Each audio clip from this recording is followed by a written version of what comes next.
All right, that was CVA crushing Transmission Lost with a fun setup that Fozzie wasn't quite convinced was good. I'm not sure it's really top tier. It's obviously good enough for this, Yes. and they executed very well. They managed to get on top of the target really effectively, and just it did the job like very, very, very well. I don't think it would have done as well. The bans were excellent there. They banning Dominic's and Vindicator because you don't want to come up against that. Mm-hmm. Might have had trouble against like a Sleipnir team, for instance, but they executed.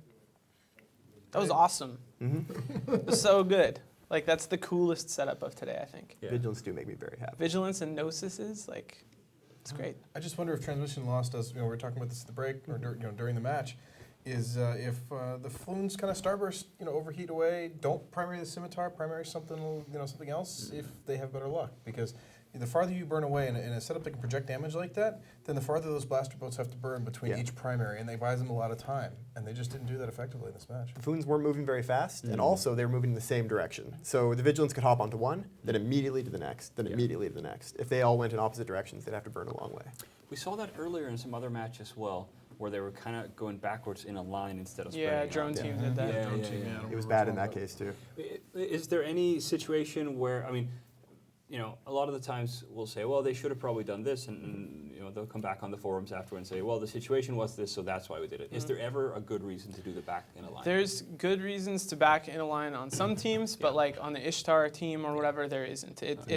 The reasons are either that you need to support your team in some way with like cap transfers or something like that, which the cruiser teams wouldn't be doing, or that you need your DPS all in the same place so the target calling actually works. But when you're running sentry drones or cruise missiles, you can do damage from anywhere on the field, so there's no reason to be close together. Yeah, a good example of a team that would move away all in the same direction.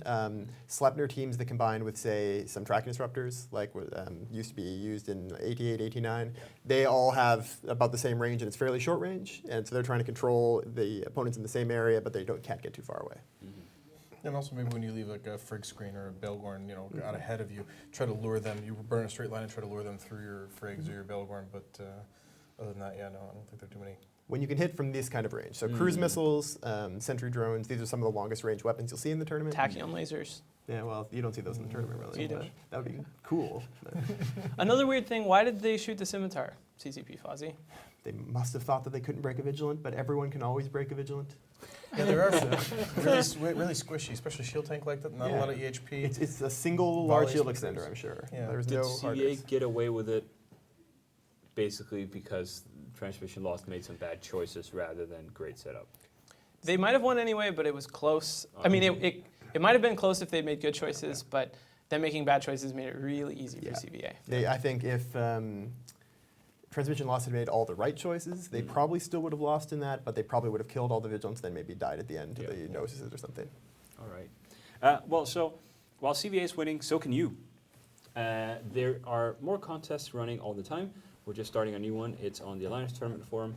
It is another kind of image, word kind of puzzle where you can win 60 days of free playtime. So if you love Sudoku, go play that. It's not a Sudoku contest, but I imagine it's the same group of people. We should do that. Yes. We should have a Sudoku tournament. The EVE Online Sudoku tournament. All right, well, we do have the stats for the next match. It is Nolly Secunda versus Your Votes Don't Count. And we, of course, have the same situation where Nolly has had 4 matches and Your Votes Don't Count have had 3. And Nolly looked really strong earlier today, right? That was the weird fight where they brought 3 Armageddons and one against Balgorns that seemed to kind of It throw. was kind of an odd setup versus an odd setup. It did the job. They lost to Transmission Lost, who we just saw get knocked out by CVA.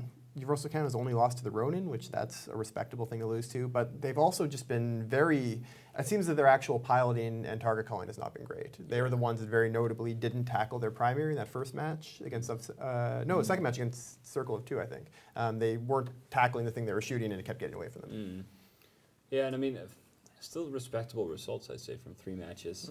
Ronin, Circle of Two, stuff like that. But yeah, maybe that will backfire now that they're fighting Nolly, who are, of course, a pretty great team.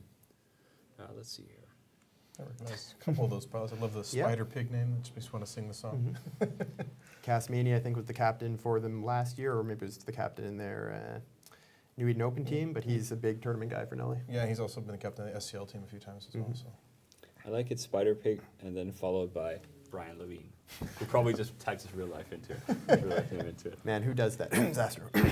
Yes. There's a few. Well, I guess we shouldn't say it on air. Apathetic Brent. We kind of know his name's Brent. I mean, Yes, that's yes, okay. yes. If my name was as cool as Astro, I'd probably use it for everything too. My name that's is a good point. Steve, so it really doesn't work. It Though could if be you just got called the Steve. Steve name, Yeah. imagine if you were the guy who had Steve. in Eve. That'd be an amazing. I am the guy who has Steve. All right, guys. I think we're gonna go to the match. It is Nozakuna versus Your Votes Don't Count. Great. Who do you think's gonna win it? Oh! A Nully. I always will stick with Nully. I'm going to go with Nelly. I don't know. I feel like Waffles are going to throw at some point. I think this may be the match.